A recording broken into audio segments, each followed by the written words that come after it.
हर हर महादेव, जय शिव शंकर। आज मैं ये वीडियो बना रही हूँ हिंदी में, ताकि मेरे जो नॉन असमीज़ फ्रेंड हैं वो लोग भी समझ सके, क्योंकि वो लोग मुझे बोलते रहते हैं कि आप असमीज़ में बात करते हैं, हमको समझ में नहीं आता है।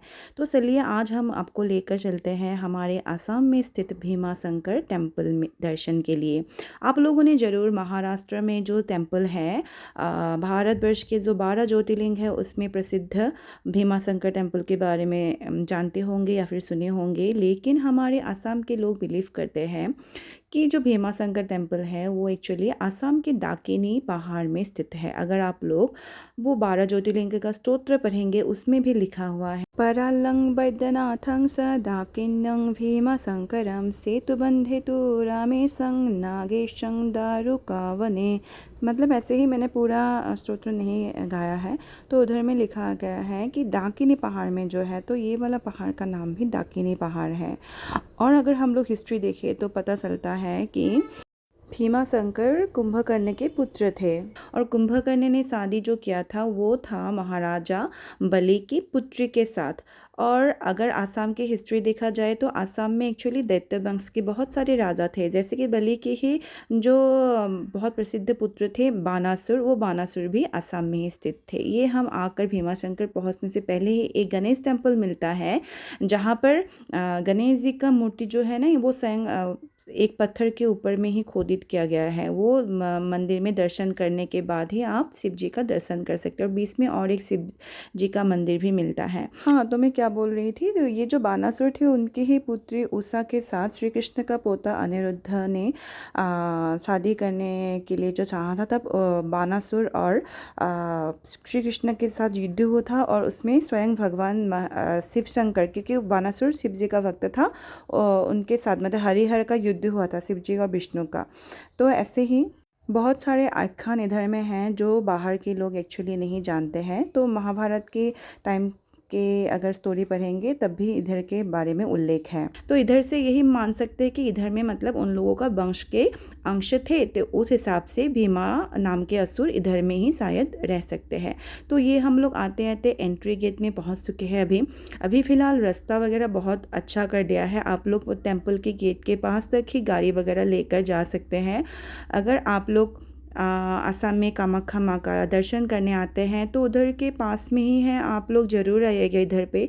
और यहाँ पर एंट्री करने के बाद ही आपको एक बहुत ही अलग तरह से आप लोगों को ऊर्जा का इसमें अनुभव होगा, बहुत ही अलग तरह का फीलिंग होगा।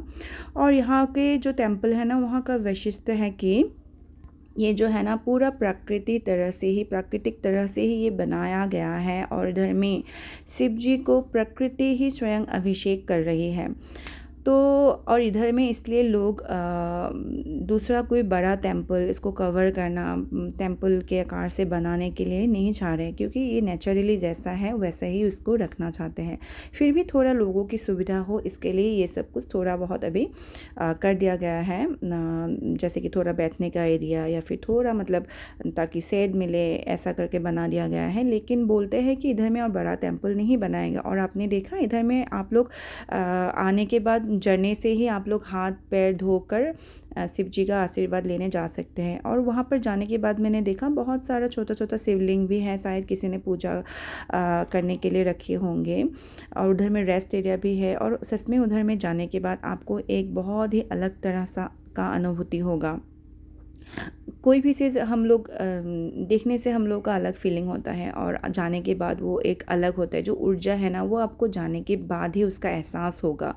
और क्योंकि मेन टेम्पल में अगरबत्ती वगैरह आप लोग नहीं लगा सकते हैं, तो इसलिए साइड में लगा सकते हैं। लेकिन जो मेन टेम्पल है उधर में आप लोग अभिषेक करना चाहें तो आप लोग अभिषेक भी करवा सकते हैं। जो जो आप शिव जी को अर्पण करना चाहें वो पुरोहित जी आपको दे देंगे। और पता है उधर में एंट्री करने से पहले ही एक पेड़ से ना पानी टपकता रहता है। वो पता नहीं क्या था, मुझे ऐसा लग रहा कि जैसे स्वयं गंगा जी हम लोगों को पवित्र करे, शुद्धि कर रहे हैं, उसके बाद भगवान जी को अभिषेक करने के लिए भेज रहे हैं। अगर कोई गए होंगे तो शायद आप लोगों ने नोटिस किया हो, एक पेड़ है उससे उधर से पानी निगरता रहता है, बाकी पेड़ों से नहीं निगरता। वो हम लोग पहुँच गए हैं अभी। तो पूजा का जो था वीडियो वो तो मैंने नहीं किया है, उस टाइम पे बंद करके हम लोग भी कुछ कुछ सामान लेकर गए थे, अभिषेक किया। और ये जो फ्रंट में जो पत्थर दिखा है ना, वो नंदी जी का रूप माना जाता है। और और इसके बीचों बीच ही शिव जी है, जो अभी फ़िलहाल थका हुआ है क्योंकि प्रसाद वगैरह फ्लावर वगैरह सब कुछ चढ़ा हुआ है ना। और पुरोहित जी ने बोला है कि गणेश जी का भी एक पत्थर साइड में है जिसका शेप गणेश जी के जैसा दिखता है। अभी फ़िलहाल कैमरा में इतना नहीं आ रहा, उसका मतलब सूर्य के जैसा एक आकृति का था पत्थर के ऊपर में। तो जैसे कि गणेश जी हर एक देवी माँ का हो, शिव जी का टेम्पल हो, उसके फ्रंट में रहता ही है ना वो, तो उधर में भी वो उधर में स्थिर है। तो उधर में पूजा अर्चना करके हम लोग आ गए और बहुत ही अच्छा लगा। मैं इसलिए ये वीडियो बना रही हूँ ताकि लोगों को अवगत कर सकूँ, लोग जाने इसके बारे में। बहुत सारे लोग नहीं जानते हैं आसाम की जो भी हिस्ट्री है, दूसरे बहुत सारे प्रसिद्ध जो टेम्पल्स है उसके बारे में नहीं जानते हैं। इधर में आसपास देखने के लिए बहुत सारे हैं और उधर में जाने के बाद आप लोगों को मतलब ऐसा लगेगा ही नहीं कि आप लोग मतलब सिटी के इतने पास में ही है, और वो एरिया बहुत ही डिफरेंट है। अभी तो फ़िलहाल बहुत डेवलप भी हो गया है। उधर में ना एक पोस्टर लगा हुआ है जहाँ पर द्वादश ज्योतिर्लिंगों का पिक्चर भी है, और उधर में ये भीमा शंकर टेम्पल में हमारे आसाम का जो पिक्चर है वो दिखाया गया है। लेकिन बाहर के जगह में ऐसे नहीं मानते हैं, लेकिन पता नहीं क्यों नहीं मानते। अगर हिस्ट्री आप लोग पढ़ेंगे तो आप ज़रूर आप लोगों को पता चल ही जाएगा कि डेफिनेटली ये इधर से ही बिलोंग करते थे। तो ऐसे देखा इतना अच्छा बटरफ्लाई हर जगह में, पूरा बटरफ्लाई वगैरह उड़ता रहता है, अच्छा लगता है क्योंकि इतने सारे पेड़ पौधे हैं ना। और गेट भी है इसका जो बहुत ही डिफरेंट टाइप का है। बीच में मैंने जो एक मंदिर दिखाया था उसका भी उसमें वैसे कोई पुरोहित वगैरह नहीं था।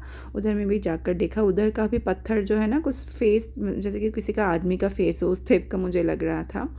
और अभी आने के बाद आप लोग बाथरूम वगैरह की भी सुविधा है, रेस्ट का भी सुविधा है। और उधर में अभी पुरुषोत्तम मास है तो इसलिए उधर में कोई लोग किसी एक संगठन से लोग खाना वगैरह भी डिस्ट्रीब्यूट कर रहा था फॉर अ फुल डे। कभी भी जाओ आप अन्न ग्रहण करके आ सकते हो उधर, और वैसे ही दूसरे लोग भी अन्नदान वगैरह भी कर सकते हैं। तो आप लोगों को कैसा लगा ये वीडियो देखकर आप लोग ज़रूर कमेंट में बताइएगा। और ऐसे ही अगर आप लोग चाहते हैं आप लोगों के लिए मैं वीडियो बनाऊँ तो ज़रूर बताइएगा। Thank you.